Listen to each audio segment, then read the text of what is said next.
Do not go gently into the good night. Old age should burn and rave at the close of day. Rage, rage against the dying of the light. Those are the words of the Welsh poet Dylan Thomas, and he penned them to his father who was on death's door. He captures, as only an artist can, the human condition. We try to rage against aging and dying, and yet try as we may, death appears to be undefeated. A millennium before Dylan Thomas, another poet wrote these words. He said, "God, you have made my days just inches long, and you've made my life span as nothing to you. Every human being stands as a mere vapor." Those words kind of instill fear in us, maybe even anxiety, and we walk through life with this low-grade anxiety and fear in the background, and we do a lot of things to try to distract ourselves or even live in states of denial. Anything but to acknowledge that we're getting older.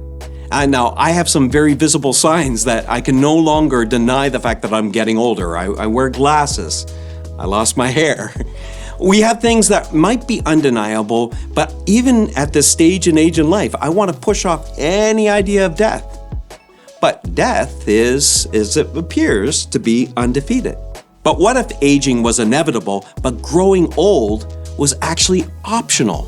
You see, growing old is attached to a decision, a mindset that you adopt over time as you age.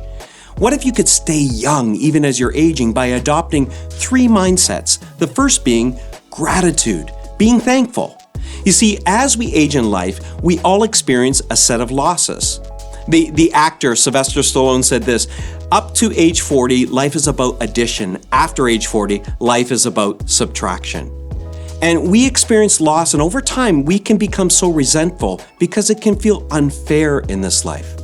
There's a book in the older part of the Bible called Job, and it chronicles the life of a man who experiences a lot of additions and subtractions in life. And he concludes at the end of the first chapter, Job chapter 1, verse 21, he's reflecting back and he's experienced all this loss. And he says these words, he says, "Naked I came from my mother's womb, naked I will return to the womb of the earth. God gives, God takes, blessed be his name." How can Job thank God in the middle of all those losses? Well, Job's acknowledging that everything we have in this life, it's a gift. Every day we have is a gift. You see, gratitude keeps us soft. It keeps us from getting hard and resentful in this world. And it helps us to be content, forgiving, and even accepting of others. Another mindset, if we want to remain young even as we're aging, gratitude, number 1. Number 2, stay flexible. Stay open. You see, over time, we have a tendency to get brittle, like anything does as it ages in this life. And the way I remain flexible as I age, and I'm aging, is I elevate my why over my what.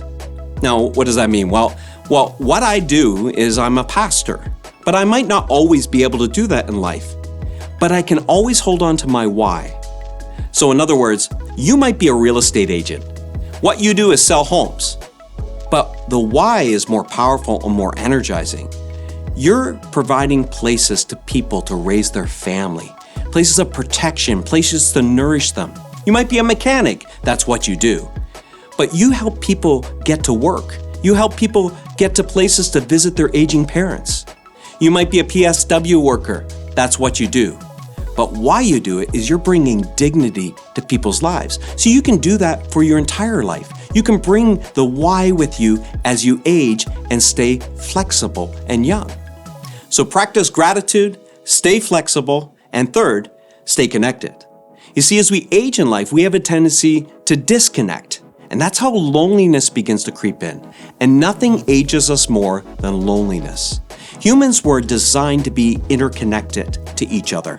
We're designed to be together in community. In fact, there was a study done by Harvard Medical School that followed a cohort of men over the course of 80 years. And at the end of that study, they concluded this: happiness is love. Full stop. Good relationships keep us healthier and happier. We live longer when we're connected.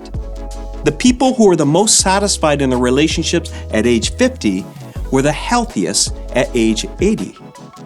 There's a verse in Psalms that kind of sums this all up. It's found in Psalm chapter 1, verse 3, and it says this: They are like trees planted along a river bank, and you can see the root system going down a deeply connected life, bearing fruit each season when they're young, when they're middle-aged, when they're old. Their leaves never wither, and they prosper in all they do. Doesn't that sound like something you'd want in this life? You see, aging may be inevitable, but growing old is optional. We can stay young by practicing gratitude, staying flexible, and staying connected.